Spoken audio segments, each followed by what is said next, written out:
Hello friend, आज हम पढ़ेंगे बल क्या है। बल वह खिंचाव या धक्का है जो किसी वस्तु की स्थिति में कोई परिवर्तन कर देता है। यानी कि बल वह एक ऐसा धक्का है जिस पर हम क्या करते हैं कि किसी वस्तु पर अगर जो हम बल लगाते हैं तो उस वस्तु में उसकी अवस्था में परिवर्तन हो जाता है। यानी कि अगर वह अवस्था गतिमान अवस्था में रहती है तो विराम अवस्था में हो जाती है, और अगर विरामावस्था में रहती है तो वह गतिमान अवस्था में हो जाती है।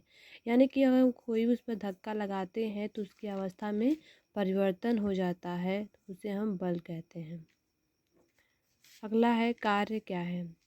किसी वस्तु पर बल लगाकर उसकी स्थिति में परिवर्तन कर देने की क्रिया को कार्य कहा जाता है।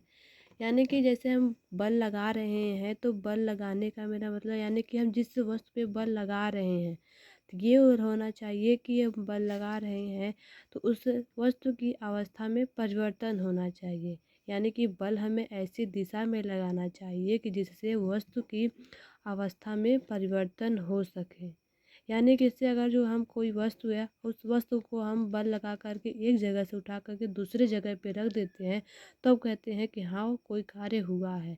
लेकिन अगर वही बल को हम किसी ऐसे जगह लगाते हैं जहाँ पे कोई भी प्रतिक्रिया नहीं आती है तो उसे हम कार्य नहीं कहेंगे।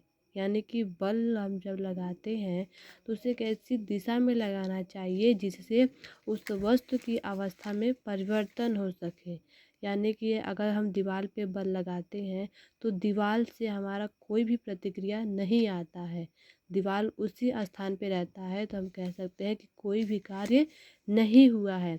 लेकिन अगर जो हम उस बल को किसी चेयर पे लगाते हैं तो चेयर को उठा करके किसी दूसरे जगह पे रख देते हैं, तब कह सकते हैं कि हाँ हम कुछ कार्य किए हैं। अगला है मशीन। वे औजार व उपकरण जो हमारे कार्यों को सरल बनाते हैं उसे मशीन कहते हैं। यानी कि कोई भी ऐसा उपकरण, कोई भी एक ऐसा औजार जिससे हम कोई भी कार्य करते हैं तो वह कार्य हमारा आसानी से हो जाता है। ज़रूरी नहीं है कि जो बड़ी बड़ी मशीनें होती हैं उन्हीं को हम बस मशीनें बोल सकते हैं। कोई छोटा मोटा उपकरण भी होता है जिससे हम किसी भी कार्य को आसानी से कर सकते हैं, तो सारे सामान हमारे मशीन के अंतर्गत आते हैं। जैसे कैंची, हथौड़ा, ये सारे हमारे मशीन के अंतर्गत आते हैं क्योंकि इनसे हम अपने छोटे छोटे कार्यों को आसानी से कर सकते हैं।